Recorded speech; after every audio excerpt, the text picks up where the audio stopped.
ಚಿಕ್ಕಬಾಣಾವರದ ಭಕ್ತಾದಿಗಳಲ್ಲಿ ಹಾಗೂ ಅಕ್ಕಪಕ್ಕದ ಗ್ರಾಮದ ಭಕ್ತಾದಿಗಳಲ್ಲಿ ವಿನಂತಿ, ನಾಳೆ ಪ್ರತಿ ವರ್ಷದಂತೆ ಈ ವರ್ಷವೂ ಕೂಡ ವೈಭವದ ಏಕಾದಶಿ ಕಾರ್ಯಕ್ರಮವನ್ನು ಚಿಕ್ಕಬಾಣಾವರದ ಶ್ರೀ ಚೆನ್ನಕೇಶವ ಸ್ವಾಮಿ ದೇವಸ್ಥಾನದಲ್ಲಿ ಆಯೋಜಿಸಲಾಗಿದ್ದು, ಬೆಳಗಿನ ಜಾವ 4:30ರಿಂದ 6:30ವರೆಗೂ ರುದ್ರಾಭಿಷೇಕ ಇರುತ್ತದೆ. ಅದೇ ನಂತರ ಮಹಾಮಂಗಳಾರತಿ, ಪ್ರಸಾದ ವಿನಿಯೋಗ, ರಾತ್ರಿ 10 ಗಂಟೆವರೆಗೂ ಎಲ್ಲರ ದೇವರ ದರ್ಶನಕ್ಕೆ ಕಾರ್ಯಕ್ರಮಕ್ಕೆ ಅವಕಾಶ ಮಾಡಿಕೊಟ್ಟಿರ್ತೇವೆ. ಎಲ್ಲ ಭಕ್ತಾದಿಗಳು ಬಂದು ಸಕಾಲಕ್ಕೆ ದೇವರ ಕೃಪೆಗೆ ಪಾತ್ರರಾಗಬೇಕೆಂದು ಚಿಕ್ಕಬಾಣಾವರದ ಗ್ರಾಮದ ಪರವಾಗಿ ಹಾಗೂ ಚೆನ್ನಕೇಶವ ಸ್ವಾಮಿ ದೇವಸ್ಥಾನದ ಸಮಿತಿಯ ಪರವಾಗಿ ಎಲ್ಲರಿಗೂ ಧನ್ಯವಾದಗಳು.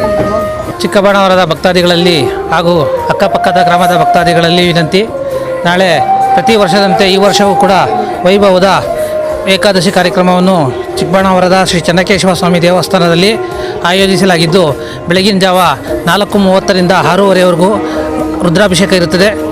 ಅದೇ ನಂತರ ಮಹಾಮಂಗಳಾರತಿ, ಪ್ರಸಾದ ವಿನಿಯೋಗ, ರಾತ್ರಿ 10 ಗಂಟೆವರೆಗೂ ಎಲ್ಲರ ದೇವರ ದರ್ಶನಕ್ಕೆ ಕಾರ್ಯಕ್ರಮಕ್ಕೆ ಅವಕಾಶ ಮಾಡಿಕೊಟ್ಟಿರ್ತೇವೆ. ಎಲ್ಲ ಭಕ್ತಾದಿಗಳು ಬಂದು ಸಕಾಲಕ್ಕೆ ದೇವರ ಕೃಪೆಗೆ ಪಾತ್ರರಾಗಬೇಕೆಂದು ಚಿಕ್ಕಬಾಣಾವರದ ಗ್ರಾಮದ ಪರವಾಗಿ ಹಾಗೂ ಚೆನ್ನಕೇಶವ ಸ್ವಾಮಿ ದೇವಸ್ಥಾನದ ಸಮಿತಿಯ ಪರವಾಗಿ ಎಲ್ಲರಿಗೂ ಧನ್ಯವಾದಗಳು.